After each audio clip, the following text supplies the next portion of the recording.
मेरी विधवा जेठानी 45 साल की होने के बावजूद 25 साल की जवान लड़की लगती थी। लेकिन ये कैसे मुमकिन था? मैंने उनके कमरे की तलाशी ली तो होश उड़ गए, क्योंकि उन्होंने खुद को जवान रखने के लिए जो तरीका अपनाया था उसके बारे में तो कोई सोच भी नहीं सकता था। लेकिन वो इतना जवान क्यों रहना चाहती थी? एक रात मुझे उनके कमरे से किसी मर्द की आवाज़ सुनाई दी, तो जब मैंने झांक कर देखा तो होश उड़ गए, क्योंकि जेठानी तो एक 18 साल के लड़के के साथ। मेरा नाम कविता है। मेरी पढ़ाई जब पूरी हो गई तो मेरे माता पिता ने मेरी शादी करने का फैसला किया। मैं अभी और पढ़ना चाहती थी, लेकिन मेरे मम्मी पापा का कहना था कि इतनी पढ़ाई तुम्हारे लिए काफ़ी है, अब तुम शादी करके अपना घर बसाओ और अपने ससुराल में जाकर सुखी रहो। मैं अपने माँ बाप की इकलौती बेटी थी। बस मेरा एक भाई और था, मैं उससे 1 साल बड़ी थी। मेरे बाद मेरे भाई की भी शादी होनी थी। मेरे माता पिता चाहते थे कि जल्द से जल्द अपने जीते जी ही वो हम दोनों बच्चों की शादी कर दें, ताकि वो इस फर्ज से मुक्त हो जाएं। अपने माता पिता के फैसले के आगे तो मैं कुछ नहीं कर सकती थी। मैं बहुत ज़्यादा खूबसूरत थी, इसलिए मेरे रिश्ते भी बहुत आते थे। मैं अपने परिवार की सभी लड़कियों में सबसे ज़्यादा खूबसूरत थी। मेरी मम्मी का कहना भी था कि पता नहीं हमारी बेटी किस पर गई है कि भगवान ने उसे सबसे अलग और इतना खूबसूरत बनाया है। मेरी खूबसूरती की वजह से ही मेरे हर जगह से रिश्ते आ जाते थे। मैं जहाँ भी जाती तो वहाँ पर लोग मेरी खूबसूरती की तारीफों के पुल बांध दिया करते थे, और अपनी तारीफ सुनने के बाद मुझे बड़ी खुशी होती थी। यहाँ तक कि मेरी कजिन सिस्टर तक मेरी खूबसूरती से जलती थी। एक दिन मैं एक शादी के फंक्शन में गई हुई थी। वहां पर एक लड़का आया था, उसका नाम राजीव था। हम लड़की वालों की तरफ से गए हुए थे और वो लड़का दूल्हे का दोस्त था। वो लड़का बार बार एक टक नजर से मुझे ही देखे चला जा रहा था। वैसे ये कोई इतनी बड़ी बात नहीं थी कि पहली बार मुझे किसी लड़के ने इतना घूर कर देखा हो। मेरी खूबसूरती देखकर तो हर लड़का ही मुझे घूर कर देखता था। उस शादी में एक तरफ स्टेज बना हुआ था और लड़के लड़कियां वहां डांस कर रहे थे, और दूसरी तरफ स्टेज पर दूल्हा दुल्हन बैठे हुए थे।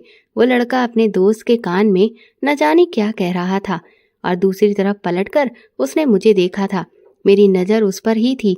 मेरी समझ में नहीं आ रहा था कि ना जाने मेरी नज़रें उसे बार बार क्यों तलाश रही थी। वो लड़का बहुत हैंडसम था, इसमें कोई शक वाली बात नहीं थी। लेकिन अब तक न जाने कितने लड़के मुझ पर फिदा हो चुके थे, लेकिन आज तक मैंने किसी को भी लिफ्ट नहीं दी थी।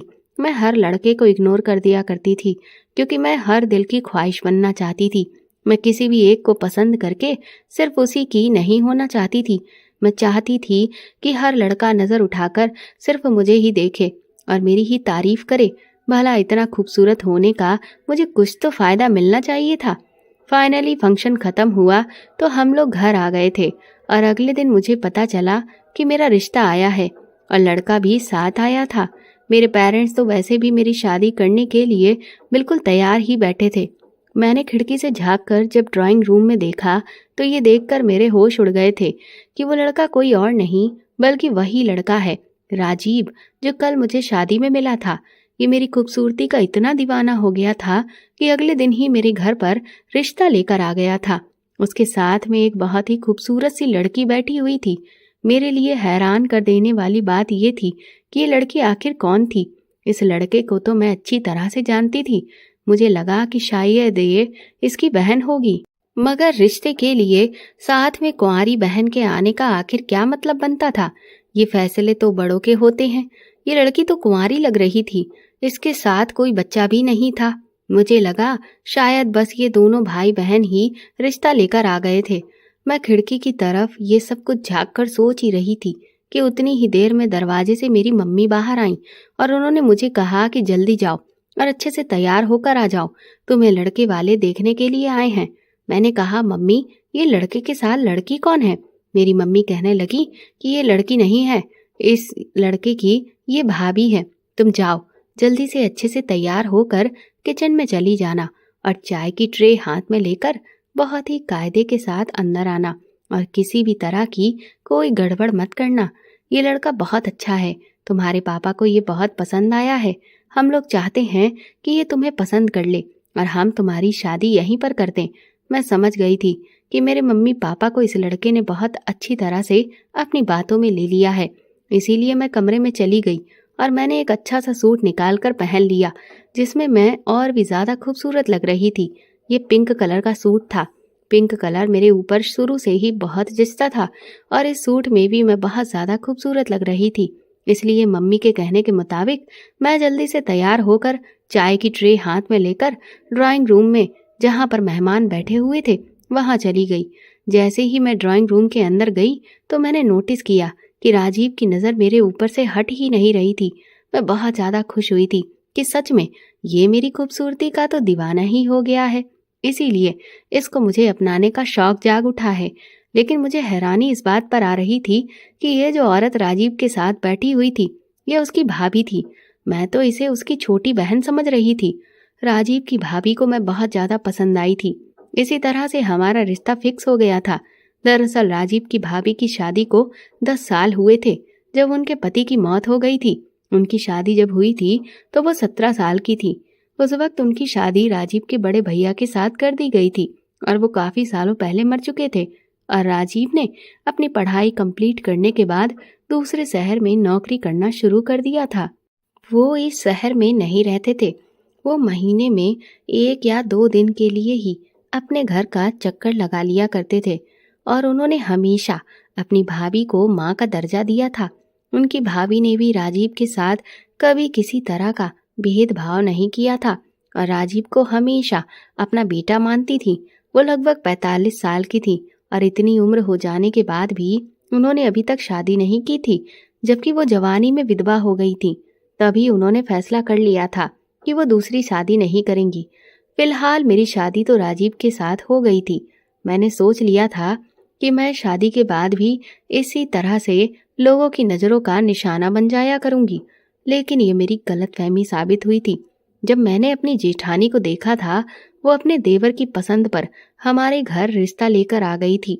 उनकी जवानी की उम्र निकल जाने के बावजूद भी उन्हें देखकर ऐसा ही लगता था कि जैसे वो अभी भी जवान है, जबकि इस उम्र की औरतों के तो बच्चे जवान हो जाते हैं। मेरे पेरेंट्स ने राजीव के साथ मेरी शादी इसलिए भी कर दी थी क्योंकि उनके आगे पीछे कोई भी नहीं था, सिर्फ एक भाभी ही तो थी। और उन्होंने मेरी फैमिली वालों के सामने बैठकर इतने अच्छे तरीके से बात की थी कि उनको देखकर मेरे मम्मी पापा का दिल उनकी बातों पर फिदा हो गया था। उनका कहना था कि जितनी ये चेहरे से खूबसूरत है, उससे कहीं ज़्यादा इनका दिल खूबसूरत है। तुम्हारी जेठानी तुम्हारा बहुत ख्याल रखेगी। यही सब सोचते हुए मेरी शादी इस घर में हो गई थी। अपनी जेठानी को मुझे देखकर लगता था कि जैसे सारी खूबसूरती और जवानी इन पर ही टूट कर बरस गई हो। राजीव ने पहली बार मुझे शादी में देखा था। वो अपने दोस्त की शादी अटेंड करने के लिए इस शहर में आए हुए थे और उन्होंने उस दिन शादी में अपने दोस्त के कान में मेरे बारे में बताया था कि वो मुझे पसंद करने लगे और मुझे अपने दोस्त को दिखाकर उनसे मेरे बारे में सारी इन्फॉर्मेशन उन्होंने दुल्हन से निकलवा ली थी। फिर घर जाते ही उन्होंने अपनी भाभी को मेरे बारे में बताया। उनकी भाभी तो वैसे भी उनकी हर बात मानती थी, इसीलिए वो उनके कहने के मुताबिक अगले दिन ही हमारे घर पर आ गईं और मुझे अपने देवर की खातिर उन्होंने पसंद करते ही इस शादी के लिए हाँ कर दी। इसी तरह से हमारी शादी हुई थी। राजीव की फैमिली और उनका घर बहुत अच्छा था। मेरे घर वालों को कोई ऐतराज भी नहीं हुआ था क्योंकि उन्हें भी राजीव अच्छे लगे थे। अपनी खूबसूरती पर फिदा हो जाने वाले इंसान को पाकर मैं बहुत ज़्यादा खुश हो गई थी। लेकिन शादी वाले दिन ही मेरी खुशी खाक में मिल गई थी क्योंकि मुझे ये आइडिया हो गया था कि पूरी महफिल में मैं नहीं बल्कि मेरी जेठानी ने अपनी खूबसूरती से तारीफें लूट ली हैं। शादी वाले दिन मैं दुल्हन बनकर स्टेज पर बैठी हुई थी और मेरी सारी सहेलियां फोटो शूट कर रही थी। मेरी सहेली धीरे से मेरे कान में आकर कहने लगी, यार कविता, दुल्हन तुम बनी हो लेकिन रंग रूप तो तुम्हारी जेठानी पर चढ़ा हुआ है। सच में तुम्हारी जेठानी तो तुम्हारे पति की भाभी नहीं बल्कि उनकी छोटी बहन लग रही है। हर किसी की नज़रें मेरी जेठानी पर ही जमी हुई थी। लगता ही नहीं था कि वो राजीव की बड़ी भाभी है। मैंने तो आज से पहले इतनी जवान और खूबसूरत औरत नहीं देखी थी। अपनी सहेली की बात सुनकर मेरा चेहरा गुस्से से लाल हो गया था। मैंने अपनी सहेली से कहा कि फालतू की बातें मत करो। मैं दुल्हन हूँ और मेरी वैल्यू कम नहीं हो सकती। लेकिन मेरे दिल में ये बात मुझे भी अच्छी तरह से महसूस हो चुकी थी कि मुझसे कई ज़्यादा वैल्यू मेरी जेठानी को मिल रही थी। लोग मुझसे ज़्यादा मेरी जेठानी की खूबसूरती से इम्प्रेस हो रहे थे और मैं ये भी अच्छी तरह से जान गई थी कि मुझसे ज़्यादा अहमियत मेरी जेठानी को मिल रही थी। वो जहाँ जाती लोगों की नज़रें उनके पीछे पीछे होती थी, यहाँ तक कि मुझसे ज़्यादा लोग उनके साथ फ़ोटो खिंचवा रहे थे। और उसी दिन से मेरे दिल में अपनी जेठानी के लिए नफ़रत की आग भड़क उठी थी। राजीव क्योंकि सिर्फ कुछ दिनों के लिए यहाँ आए हुए थे। अपनी शादी की सारी रस्में कंप्लीट हो जाने के बाद वो यहाँ से जाने वाले थे। राजीव की जॉब मुंबई जैसे बड़े शहर में थी। वो कमाते भी अच्छा थे, इसीलिए उनके घर में हर ऐशो आराम की चीज़ मौजूद थी। इन दिनों में उन्होंने अपना सारा टाइम मेरे साथ साथ अपनी भाभी को भी बराबर से ही दिया था। जहाँ कहीं भी हम लोग गए थे, उन्होंने अपनी भाभी को एक पल के लिए भी अकेला नहीं छोड़ा था, बल्कि वो हमारे साथ साथ ही हर जगह जा रही थी। राजीव की अपनी भाभी से बहुत अच्छी दोस्ती थी। सुना था कि जिस दिन से उनके पति की मौत हुई है, उसी दिन से मेरे पति ने अपनी भाभी के लिए अपने दिल में उनकी वैल्यू और ज़्यादा गहरी कर ली थी और वो अपनी भाभी को पहले से ज़्यादा वैल्यू देने लगे थे और उनका ख्याल रखने लगे थे। उन दोनों देवर भाभी के बीच काफ़ी हंसी मजाक होता था और एक दूसरे को दोनों बहुत अच्छी तरह से समझते थे। दोनों एक दूसरे के साथ ऐसे रहते थे जैसे दोनों की उम्र बराबर हो और उन दोनों के दरमियान दोस्तों जैसी बातें होती हों। उन दोनों के बीच इतनी करीबी बातें हुए देखकर मुझे ये सब कुछ बर्दाश्त नहीं हो रहा था। राजीव कुछ दिन हमारे साथ गुजार कर वापस मुंबई चले गए थे, लेकिन मुझे अपनी जेठानी से नफरत होने लगी थी। मेरे दिल में उनके लिए नफरत उसी दिन से पैदा हो गई थी जिस दिन से मैंने उन्हें पहली बार देखा था और मुझे पता चला था कि ये मेरे पति की भाभी है। क्योंकि देवर भाभी को इतना अटैच होते हुए देखना, ये सब मुझे बिल्कुल भी पसंद नहीं आया था। अपनी जेठानी का उठना बैठना, पहनना ओढ़ना, सब कुछ मेरी आंखों में चुभने लगा था, क्योंकि उन्होंने मेरी खूबसूरती को अपने सामने कम कर दिया था। आखिर मेरी जेठानी विधवा औरत थी, उन्हें तरीके से पहनना ओढ़ना चाहिए था। विधवा औरतें तो हल्के रंग के कपड़े पहनती हैं और ज्यादा श्रृंगार भी नहीं करती, लेकिन मेरी जेठानी तो बिल्कुल हीरोइन की तरह रहती थी। इतनी उम्र में आकर भी उनकी खूबसूरती में कोई कमी नहीं आई थी। ना ही उनके चेहरे पर कोई दाग धब्बा था और ना ही कोई पिंपल और ना ही उनके चेहरे पर झुर्रियां थीं। मेरा खूबसूरत होने का सारा घमंड उनके आगे चूर चूर हो गया था, क्योंकि घमंड करने के लिए मेरे पास कुछ बचा ही नहीं था। मैं जहाँ जाती थी मेरी जेठानी मेरे साथ होती और उनके आगे किसी की भी नज़र मुझ पर पड़ती ही नहीं थी। एक दिन इसी तरह ही बातों बातों में मैंने अपनी जेठानी से उनकी शादीशुदा जिंदगी के बारे में पूछा, तो उन्होंने मुझे बताया कि मेरी शादी लगभग 10 या 12 साल पहले हुई थी। लगभग शादी के 2 साल बाद ही मेरे पति की मौत हो गई थी। मैंने उनसे पूछा भी कि आप इतनी खूबसूरत हैं, दूसरी शादी भी कर सकती थी, लेकिन उन्होंने कहा कि मैं इस घर को छोड़कर कहीं नहीं जा सकती थी। इस घर में मेरे पति की यादें बसती है, इसीलिए मैंने आज तक दूसरी शादी नहीं की। ये बताते हुए उनकी आंखों में आंसू आ गए थे और ये सुनकर मेरे होश उड़ गए थे कि भला इतनी खूबसूरत औरत चाहे तो दूसरी शादी आसानी से कर सकती है। अगर वो विधवा है और उनको अपने पति के मरने का इतना ही गम है, तो फिर वो इस तरह से अपने आप को हीरोइन की तरह बनाकर क्यों रखती है। मुझे लगा कि ये औरत मेरे सामने अपने पति को याद करके सिर्फ रोने का नाटक कर रही है। मेरे दिल में अपनी जेठानी के लिए नफरत बढ़ती चली गई, बल्कि और गुजरते हुए दिनों के साथ अपनी जेठानी के लिए मेरे दिल में नफरत बढ़ती जा रही थी, कम नहीं हो रही थी। दिन इसी तरह से गुजर रहे थे। सबसे ज्यादा गुस्सा मुझे इस बात पर आता था कि जब कोई मेरे सामने मेरी जेठानी की तारीफ कर देता था, तब तो मैं गुस्से से जल भूनकर राख हो जाती थी। मेरे भाई की शादी आई तो मैंने अपने भैया की शादी के लिए खूब तैयारी की थी और 2 दिन पहले ही पार्लर में जाकर हर तरह की सर्विस भी ली थी। मैंने सोच लिया था कि मैं इस बार अपनी जेठानी को खूबसूरती में मात देकर ही रहूंगी, लेकिन इस बार फिर से मैं गलत साबित हो गई थी। मैं पूरी तरह तैयार होकर अपने कमरे से निकली। मैंने रेड कलर की साड़ी पहनी हुई थी और ये साड़ी बहुत ज़्यादा एक्सपेंसिव थी और बड़े शोरूम से खरीदी थी।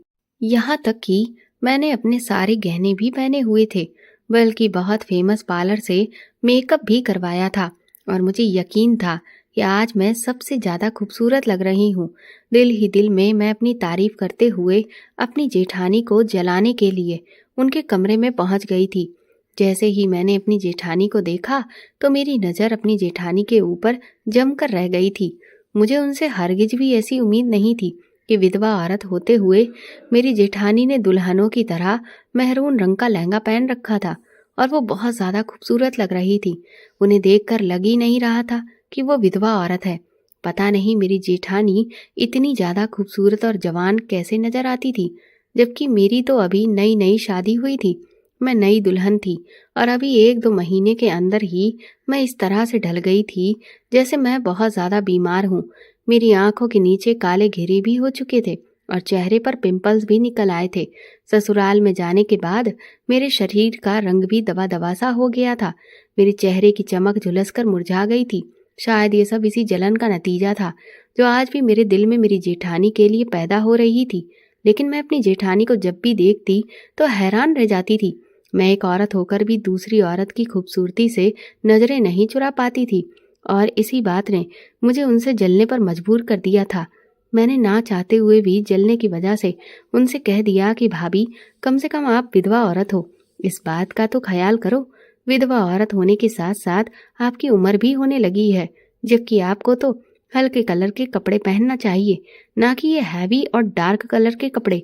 और विधवा औरतों पर साड़ियाँ सूट ही ठीक लगता है, ना कि लहंगा वगैरह। आपको देखकर ऐसा लग रहा है जैसे दुल्हन आज आप ही बनने वाली हो। विधवा औरत को ऐसे कपड़े पहने जब लोग देखते हैं तो बातें बनाने लगते हैं। मेरी बात सुनते ही मेरी जेठानी को गुस्सा आ गया और वो कहने लगी कि मुझे देखकर तुम्हें कहीं से लगता है कि मेरी उम्र लगने लगी है, और मैं सिर्फ तुमसे रिश्ते में बड़ी हूँ और अभी मैं तुमसे ज़्यादा खूबसूरत और जवान नजर आती हूँ। मेरी जेठानी ने खूबसूरत सोने का हार अपने गले में पहना हुआ था और एक तेज नज़र मुझ पर डालते हुए वो मुझे अपनी ऊंची ऊंची हील पटक कर दिखाती हुई कमरे से निकल गई थी।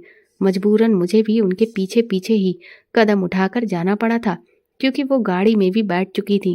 कहने को तो वो मेरी जेठानी थी, लेकिन किसी मॉडल की तरह नजर आती थी, जो इस उम्र में भी ऐसे परफेक्ट बनकर रहती थी कि मैं उन्हें देखकर हैरान हो जाती थी। सिर्फ मैं ही उन्हें देखकर हैरान नहीं होती, बल्कि दुनिया हैरान थी, जिसको उनकी उम्र के बारे में ना पता होता था और ना ही उनका ये पता होता था कि ये औरत विधवा है और इसकी शादी को 10-12 साल हो गए हैं। लोग उन्हें देखकर अंदाजा लगा लिया करते थे कि ये तो 20-25 साल की जवान खूबसूरत लड़की है, क्योंकि पहली बार मैंने देखा था तो मैंने भी उन्हें अपने पति की छोटी बहन समझा था। लगभग 2 घंटे का रास्ता तय करने के बाद हम जब शादी हॉल में पहुंचे तो मेरी मम्मी मुझे देखकर गुस्से में कहने लगी, कविता, तुम्हारे भैया की शादी है और तुम सबसे लास्ट में आ रही हो। न जाने कितने मेहमान तो आकर के चले गए। मैंने एक नज़र अपनी जेठानी की तरफ डालते हुए अपनी मम्मी को इशारा करके कह दिया कि मेरी जेठानी का सजना संवरना खत्म होता तब मैं घर से निकलती ना। मेरी मम्मी ने जैसे ही मेरी जेठानी को देखा तो उनकी भी आंखें फटी की फटी रह गईं और वो हंसकर कहने लगी, कविता, तुम्हारी जेठानी को देखकर तो लगता ही नहीं कि ये विधवा औरत है। ऐसा लगता है कि जैसे इसकी तो अभी नई शादी हुई है।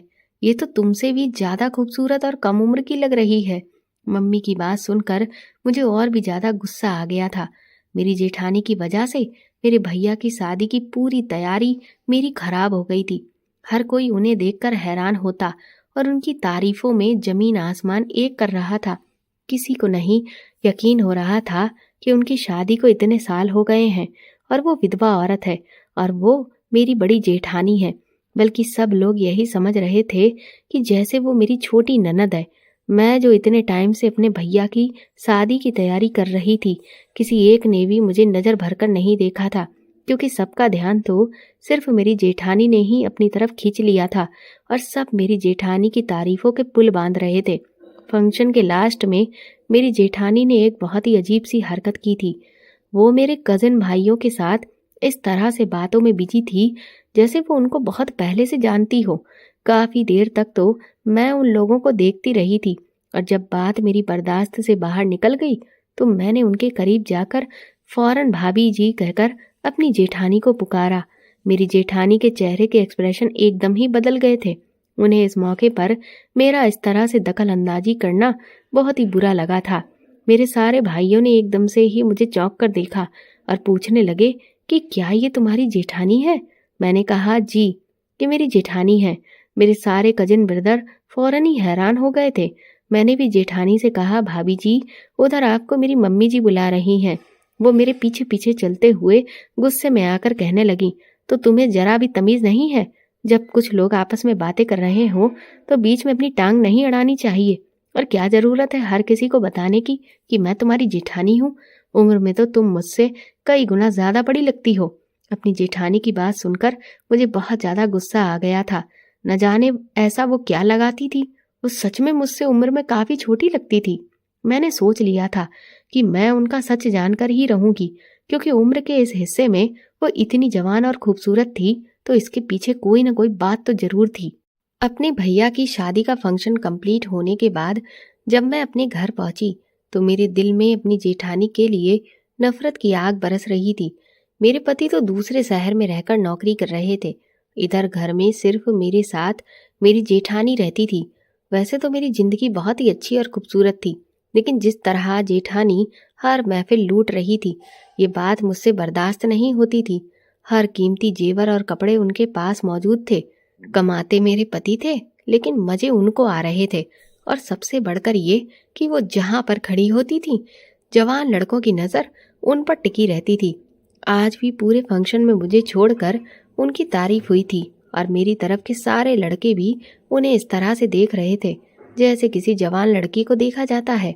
मेरे पति राजीव की मेरे पास कॉल आई तो मैंने जले भुने अंदाज में उन्हें भी ये बात बता दी कि अपनी भाभी से कहो, विधवा होने के बाद भी उनके बनाव सिंगार कम नहीं होते। विधवा होते हुए जिस तरह वो चटक मटक के घर से बाहर निकलती हैं, मैं उन्हें देखकर बहुत शर्मिंदा होती हूँ। मेरी बातें सुनकर मेरे पति कहने लगे, हाँ, भाभी ने मुझे अपनी कुछ फोटोज व्हाट्सएप पर भेजी थी। वो तो सच में बहुत खूबसूरत और कोई कम उम्र की लड़की लग रही थी, लेकिन इसमें क्या बुराई है? अगर वो अच्छी दिखना चाहती हैं तो ये उनका हक है। और क्या विधवा औरतों को तैयार होने का दिल नहीं करता? क्या उनके सारे हक छीन लिए जाते हैं? तुम्हें आखिर उनसे प्रॉब्लम क्या हो गई है? मैंने तुम्हें भी तो बहुत सारे पैसे भेजे थे ना, तुम भी तो अच्छी तरह से अपनी शॉपिंग कर सकती थी। राजीव की इन बातों ने मेरे दिल में और ज्यादा आग लगा दी थी। मैंने अपने पति से और ज्यादा बात किए बिना ही फोन काट दिया था। मुझे उनसे बस इतना जानना था कि किस वजह से मेरी जेठानी इतनी जवान और खूबसूरत नजर आती थी, और यही सब जानने के लिए मैंने मेहनत शुरू कर दी थी। अगले दिन रोज की तरह मेरी जेठानी जरूरी काम से बाहर गई तो पीछे से मैंने उनके कमरे की तलाशी लेना शुरू कर दिया। मुझे लग रहा था कि वो कोई न कोई ऐसी क्रीम या दवाई का इस्तेमाल करती है जिसकी वजह से उनका चेहरा इतना निखरा हुआ रहता है। लेकिन काफ़ी देर तक उनके कमरे की तलाशी लेने के बाद मुझे ऐसी कोई भी चीज़ नज़र नहीं आई थी। लेकिन हाँ, एक फाइल ज़रूर मिली थी जिसके ऊपर मेरी जेठानी का नाम लिखा था, और वो किसी अस्पताल की फाइल लग रही थी। उस फाइल पर डेट भी लगभग आज से 7 साल पुरानी थी। मेरी जेठानी को 7 साल पहले ऐसा क्या हुआ था जिसके लिए उन्हें ना सिर्फ अस्पताल जाना पड़ा, बल्कि इतनी मोटी फाइल भी बन गई थी। जैसे ही मैंने वो फाइल खोलकर देखी तो सब कुछ मेरी आंखों के सामने जाहिर हो गया था। मेरी जेठानी ने अपने चेहरे की प्लास्टिक सर्जरी करवाई हुई थी, और इसी सर्जरी ने उनके चेहरे को पूरी तरह से बदल दिया था। वो पहले से कई ज़्यादा खूबसूरत और जवान हो गई थी, और भी उन्होंने बहुत से ट्रीटमेंट लिए हुए थे जिसकी वजह से उनका पूरा शरीर भी जवान लड़कियों के जैसे हो गया था। और फिर उनकी अलमारी में मुझे कुछ पैसों की स्लिप भी मिल गई थी जो उन्होंने जिम में जमा करवाई थी। अब मुझे समझ आ रहा था कि वो रोजाना जरूरी काम का कहकर जिम को जाती थी, इसीलिए वो इतनी ज्यादा फिट लगती थी। मेरी जेठानी की जवानी का राज पूरी तरह से मेरे हाथ आ गया था, और मैं ये बात अच्छी तरह से जानती थी कि उनकी सारी जवानी और खूबसूरती सर्जरी का ही नतीजा है, वरना मेरी जेठानी भी एक 45 साल की आधी उम्र की औरत होती। लेकिन मेरी जेठानी को लाखों रुपए खर्च करके सर्जरी करवाने की क्या जरूरत आ गई थी? ये बात मुझे समझ नहीं आ रही थी। मेरे पति कितने सालों से अपने घर से दूर रहकर मेहनत से पैसा कमा रहे थे, और मेरी जेठानी यहाँ इन कामों में उनके पैसे बर्बाद कर रही थी। ये बात मेरे दिमाग में आते ही मेरा दिल जलकर रह गया था, और इस आग को कुछ ही वक्त में हवा भी मिल गई। जब मैंने खुद अपनी जेठानी को एक जवान लड़के के साथ घर लौटते हुए देखा, मैं खिड़की से बाहर की तरफ देख रही थी कि एक खूबसूरत लड़का मेरी जेठानी को घर के दरवाजे तक ड्रॉप करके गया था। फिर जेठानी अंदर आई तो मैंने उनसे सवाल किया कि आप किसके साथ आई हो? तो वो कहने लगी, तुम मेरी देवरानी हो और देवरानी ही बनकर रहो। ज़्यादा मेरी जासूसी करने की ज़रूरत नहीं है, वरना अपने देवर से तुम्हारी शिकायत करके तुम्हें तुम्हारे मायके भिजवा दूंगी। वो हमेशा मुझे धमकी देकर खामोश करवा दिया करती थी, क्योंकि उन्हें पता था कि इस घर में मुझसे ज़्यादा मेरे पति उनकी बात को मानते हैं। मेरे पति हमेशा मेरी जेठानी की साइड लिया करते थे। मुझे पता था कि उनके होते हुए कभी मेरे पति मुझे वैल्यू नहीं देंगे, क्योंकि उन्होंने विधवा बनकर मेरे पति के घर का ध्यान रखने के लिए शादी नहीं की थी। लेकिन मैं खामोश रहने वालों में से नहीं थी, क्योंकि हमारी इज्जत को दाग लग रहा था, और ये दाग किसी और की वजह से नहीं बल्कि मेरी जेठानी की वजह से लग रहा था। इसलिए मैंने अपने पति से साफ साफ शब्दों में कह दिया था कि आपकी भाभी को खूबसूरत नजर आने का बहुत शौक है और इसीलिए उन्होंने अपनी प्लास्टिक सर्जरी करवाई हुई है। मेरी बात सुनकर राजीव चौंक गए थे और कहने लगे, क्यों फालतू बकवास करती रहती हो? मेरी भाभी शुरू से इतनी खूबसूरत और जवान दिखती है, उन्हें सर्जरी की क्या ज़रूरत है? तुम उनसे जलना बंद कर दो। राजीव की बात पर तो मैं हैरान रह गई थी कि उन्हें कैसे अपनी भाभी के बारे में कुछ भी नहीं पता था। मैंने राजीव से कहा कि मैं सच कह रही हूँ, लेकिन राजीव ने मेरी किसी भी बात का यकीन किए बिना ही कॉल काट कर रख दिया था। उस दिन के बाद से मैंने अपनी जेठानी की जासूसी करना शुरू कर दिया। जब भी वो घर से बाहर निकलती तो उनके वापस आने का इंतजार करने लगती। रोजाना वापसी पर उन्हें एक जवान लड़का छोड़ने के लिए घर आया करता था। कभी कभी तो मैं हैरान होती थी कि वो अपने पति के मर जाने का फायदा उठा रही है और इतनी घटिया हरकत कर रही है। मेरे पति को ये दिखाना चाहती है कि अपने पति की याद में वो दूसरी शादी नहीं कर सकती और उनके पीछे लड़कों से चक्कर चला रही है ताकि वो अपने देवर की नज़रों में अच्छी रह सके। मेरे पति को अपनी भाभी पर बहुत भरोसा था। वो राजीव के पीछे इतनी घटिया हरकत कर रही थी और फिर एक रात मुझ पर आसमान ही टूट पड़ा। जब रात के अंधेरे में मैं किसी काम के लिए अपने कमरे से बाहर निकली तो मैंने अपनी जेठानी के कमरे से कुछ आवाज़ें आती हुई सुनी। मुझे उस आवाज़ ने चौंका दिया था। हमारे घर में तो सिर्फ मेरी जेठानी और मेरे अलावा कोई नहीं रहता था, लेकिन रात के इस टाइम पर मेरी जेठानी के कमरे से किसी लड़के के बोलने की आवाज़ें आ रही थीं। कमरे तक पहुंची तो मेरे होश उड़ गए, क्योंकि मेरी जेठानी एक लड़के के साथ अपने कमरे में मौजूद थी और ना जाने वो दोनों किस तरह की बातों में बिजी थे कि उन्हें इस बात का होश ही नहीं था कि मैं उनकी बातें सुन रही हूँ। मैंने गौर से उनकी बातों को सुनने की कोशिश की तो मेरे पैरों से जमीन निकल गई। मेरी जेठानी कह रही थी कि राजीव को अभी इस बारे में कुछ नहीं पता है और ना ही मैं चाहती हूँ कि उसे हमारी मुलाकात के बारे में कुछ भी खबर हो। कविता लाख कोशिश भी कर ले तो वह राजीव को कभी मेरे खिलाफ खड़ा नहीं कर सकती, क्योंकि राजीव मेरी बहुत इज्जत करता है और उसके लिए मैं ही सब कुछ हूँ। उस लड़के ने मेरी जेठानी का हाथ पकड़ा और उसे अपने आप से लगा लिया और कहने लगा, मैं तुमसे बहुत प्यार करता हूँ और मैं चाहता हूँ कि तुम अपनी बाकी की जिंदगी मेरे साथ गुजारो, मेरे घर में रहकर मेरे साथ। लेकिन अगर तुम अपने देवर देवरानी को नहीं छोड़ना चाहती हो तो मैं तुम्हारी फीलिंग्स की कदर करता हूँ, लेकिन मुझसे मिलना जुलना बातचीत खत्म मत करना।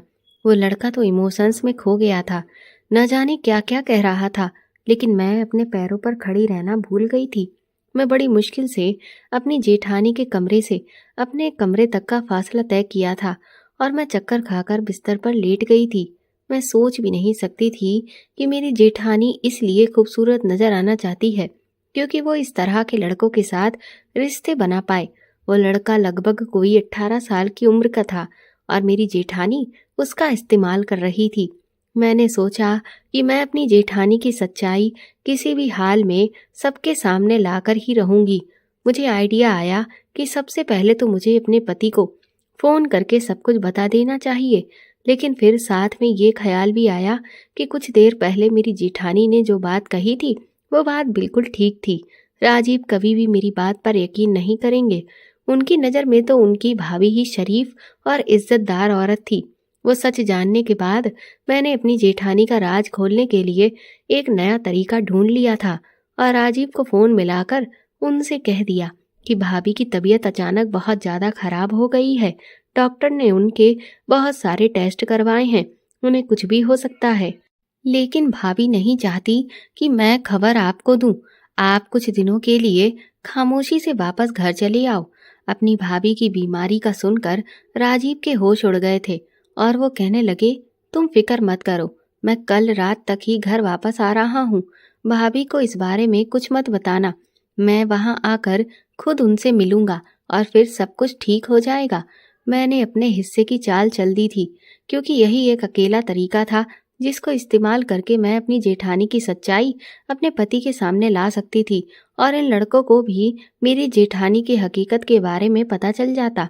मेरे पति को भी जब अपनी भाभी की हकीकत के बारे में पता चलेगा तो वो अपनी भाभी पर भरोसा करना बंद कर देंगे। अगले दिन रात के 8 बजे तक मेरे पति वापस आ गए थे। मैंने उन्हें खामोशी से अपने कमरे में लाकर बिठा दिया था और जेठानी के कमरे में ये कहकर नहीं जाने दिया कि वो अभी दवा खाकर सो रही हैं। मुझे सही टाइम आने का इंतजार था। मैं जानती थी कि वो लड़का रात को मेरी जेठानी से मिलने जरूर आएगा और जैसे ही रात का 1 बज गया तो मुझे महसूस हो गया कि वो लड़का उनसे मिलने के लिए उनके कमरे में जा चुका है। मैंने राजीव से कहा कि भाभी के जागने का टाइम हो गया है, चलो उनके कमरे में चलते हैं। मैं दिल ही दिल में बहुत खुश हो रही थी, क्योंकि आज न सिर्फ मेरी जेठानी का सच खुलने वाला था, बल्कि शायद हमेशा के लिए मुझसे जेठानी की जान भी छूट जाएगी और राजीव को इस बात का यकीन भी आ जाता कि मेरी जेठानी ने उनकी मेहनत की कमाई को किस तरह से बर्बाद किया है। जैसे ही मैंने और राजीव ने कमरे के अंदर दरवाज़ा खोलते ही दाखिल हुए तो मेरी जेठानी के हमें देखते ही होश उड़ गए थे, क्योंकि वो उस लड़के के साथ बैठी हुई थी और वो लड़का उनके कंधे पर सर लटकाकर बैठा था। कुछ देर तक तो राजीव निशब्द रह गए थे और फिर कहने लगे, भाभी ये सब क्या है और ये यहाँ पर क्या कर रहा है?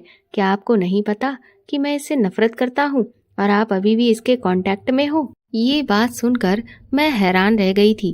क्या उनकी भाभी का पहले से ही इस लड़के के साथ रिश्ता था और क्या राजीव पहले से ही इस बात को जानते थे?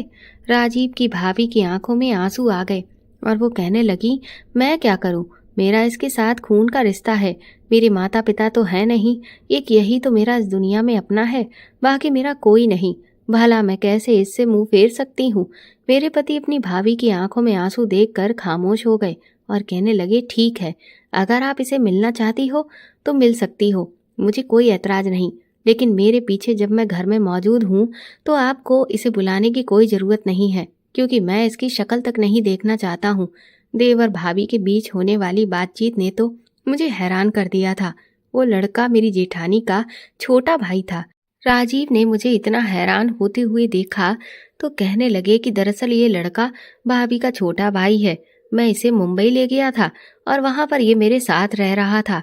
मैं इसकी पढ़ाई लिखाई का खर्चा भी उठा रहा था, ये सोचकर कि इसके माता पिता नहीं है और ये मेरी भाभी का छोटा भाई है, इसलिए मेरे लिए भी ये भाई के जैसा ही हुआ। मैं इस पर बहुत भरोसा किया करता था। मैंने इसका वहीं पर स्कूल में एडमिशन करवा दिया था और ये मेरे साथ ही मेरे ही फ्लैट में रहता था। इसने वहां पर बच्चा होने का फायदा उठाया और जिस बिल्डिंग में रहते थे वहां के लोगों के घरों में चोरी करने लगा। मैं बहुत इज्जतदार आदमी हूँ, लोगों को तो यही लगता था कि ये मेरा सगा भाई है, इसीलिए लोगों ने मुझे वहां पर चोर का भाई कहकर पुकारना शुरू कर दिया। मैं उनके ये शब्द नहीं समझ पाता था कि वो लोग क्या कहना चाहते हैं। जब काफी दिन इसी तरह से गुजर गए तो मैंने देखा कि एक आदमी ने इसको चोरी करने के आरोप में पुलिस के हवाले कर दिया था। बड़ी मुश्किल से मैंने इसे बचाया था। इसकी वजह से मेरी वहां पर बहुत बेइज्जती हुई थी और मैं किसी से नजर मिलाने के काबिल नहीं बचा। लोगों ने इसके साथ साथ मेरी भी इंसल्ट करना शुरू कर दिया था। मेरे पास एक ही सॉल्यूशन था कि मुझे उस फ्लैट को खाली करना पड़ा था। वो फ्लैट मुझे मेरी कंपनी वालों ने दिया था, लेकिन उस बिल्डिंग में मेरी बहुत ज़्यादा बेइज्जती हो गई थी। मैंने उस फ्लैट को खाली कर दिया और फिर मैं किराए के फ्लैट में रहने लगा। इसकी हरकतों से तंग आकर मैं इसको यहाँ भाभी के पास छोड़ गया था और भाभी से कह दिया था कि मुझे इससे बहुत ज़्यादा नफरत है, मुझे इसकी शक्ल नहीं देखनी है। अगर इसकी यही हरकत रही तो ये हमारे घर में नहीं रह सकता, क्योंकि इसकी वजह से मुझे बहुत शर्मिंदगी का सामना करना पड़ा है। अगर ये मुझे कहीं भी नजर आ गया तो मैं इसे जान से मार दूंगा। भाभी, ये बिगड़ गया है, इसे आप हॉस्टल में भिजवा दो। भाभी ने मुझसे उसकी तरफ से माफी मांगी और इसे हॉस्टल में भेज दिया था। इसने हॉस्टल में भी ढंग से पढ़ाई नहीं की तो स्कूल वालों ने इसे 3 बार फेल होने की वजह से स्कूल से निकाल दिया। अभी ये चोरी चुपके मेरी भाभी से मिलकर उनको अपने साथ अपने माता पिता के घर में रखना चाहता है, ताकि भाभी इसका ख्याल रख सके, क्योंकि ये भाभी का छोटा और लाडला भाई है। इस वजह से भाभी इसको कुछ नहीं कहती हैं। शायद भाभी के लाड़ प्यार ने उसे बिगाड़ दिया है, और यही वजह है कि उसकी इतनी सारी गलतियां होने के बावजूद भी भाभी का दिल अब भी उसकी बातों में आ जाता है। वो उनका सगा भाई है, इसलिए वो उसे चोरी चुपके मिलती है। भाभी को पता है कि मैं उससे सख्त नफरत करता हूँ, इसीलिए उसकी इस घर में एंट्री करना बंद है। भाभी ने सोचा होगा कि अगर तुम्हें इस बारे में पता चल गया कि ये इस घर में आता है तो तुम मुझे बता दोगी, और अगर मुझे इसके बारे में पता चल गया तो मैं इसे घर में आने नहीं दूंगा। मैंने तुम्हें ये बात इसलिए नहीं बताई क्योंकि मुझे नहीं लगता था कि ये बात इतनी इम्पोर्टेंट है कि तुम्हें बतानी चाहिए। अपने पति की बात सुनने के बाद मैं हैरान रह गई। मेरे पति अपने कमरे में चले गए थे और उधर मेरी जेठानी अपने कमरे में बैठी हुई अपने भाई से लिपटकर रो रही थी। उनका भाई उनसे माफी मांग रहा था। मैं अपनी जेठानी के पास चली गई तो उन्होंने मुझे बताया कि 7 साल पहले उनका चेहरा किसी हादसे की वजह से पूरी तरह से जल गया था और उन्हें प्लास्टिक सर्जरी करवानी पड़ी थी। उन्होंने ये खूबसूरत दिखने के लिए नहीं, बल्कि उनके चेहरे को ठीक करवाने के लिए करवाई थी, और इस बात को मुझसे इसलिए छुपाया था क्योंकि उन्होंने अभी तक ये बात अपने देवर को भी नहीं बताई थी। वो राजीव को अपनी किसी भी परेशानी के बारे में ये सोचकर नहीं बताती थी कि वो इतनी दूर रहते हैं। अगर वो उनकी परेशानी सुनेंगे तो परेशान हो जाएंगे। आज सारी सच्चाई मेरे सामने खुलकर आ गई थी, लेकिन सच वो नहीं था जो दिखाई दे रहा था। मैंने हर बात को अपनी मर्जी से और अपने हिसाब से जोड़कर कहानी बना दी थी, जबकि असल कहानी तो बहुत ही अलग थी। वो लड़का मेरी जेठानी का छोटा भाई था। मेरी जेठानी का इस दुनिया में कोई नहीं है, इसीलिए अपने भाई की गलत हरकतों पर भी उससे वो प्यार करती है। मेरी जेठानी का चेहरा बिगड़ गया था, इसलिए उसने प्लास्टिक सर्जरी करवाई थी, और एक मैं थी जो उनकी खूबसूरती के पीछे ही पड़ गई थी। और तो और मैंने उन पर शक भी किया था, जबकि वो लड़का उनका कोई और नहीं बल्कि भाई था। ये तो बहुत बड़ा स्कैम हो गया। मैं अपनी जेठानी के साथ एक अच्छा रिश्ता बनाकर अपने पति को सुकून भी तो दे सकती थी। मैंने राजीव से कहा कि आज के बाद मैं कभी भी उनकी भाभी की शिकायत उनसे नहीं करूंगी और ना ही उनसे जलन रखूंगी, क्योंकि वो बेचारी तो पूरी तरह से जलने के बाद सर्जरी करवाने पर मजबूर हुई थी, और वो अपने भाई को भी नहीं छोड़ सकती थी। मेरी जेठानी ने अपने भाई से कह दिया था कि अगर तुम्हें मेरे प्यार और साथ की ज़रूरत है तो तुम्हें ये गलत काम छोड़ने पड़ेंगे और तुम सीधे साफ रास्ते पर चलोगे। उनके भाई ने उनसे कहा, और उसने उस दिन के बाद कभी भी कोई गलत काम नहीं किया। मेरे पति ने भी उसकी अच्छी बातें देखते हुए उसे माफ़ कर दिया, और वो मेरी जेठानी का ही भाई नहीं बल्कि मेरा भी भाई बन गया है। हम दोनों उसे बहुत प्यार करते हैं। अब वो पूरी तरह से सुधर चुका है और हम दोनों देवरानी जेठानी एक दूसरे के साथ बहुत प्यार से रहते हैं। तो दोस्तों, आपको ये कहानी कैसी लगी हमें कमेंट करके ज़रूर बताएं, और प्लीज़ इस कहानी को ज़्यादा से ज़्यादा शेयर और लाइक करके मेरे चैनल को सपोर्ट करें।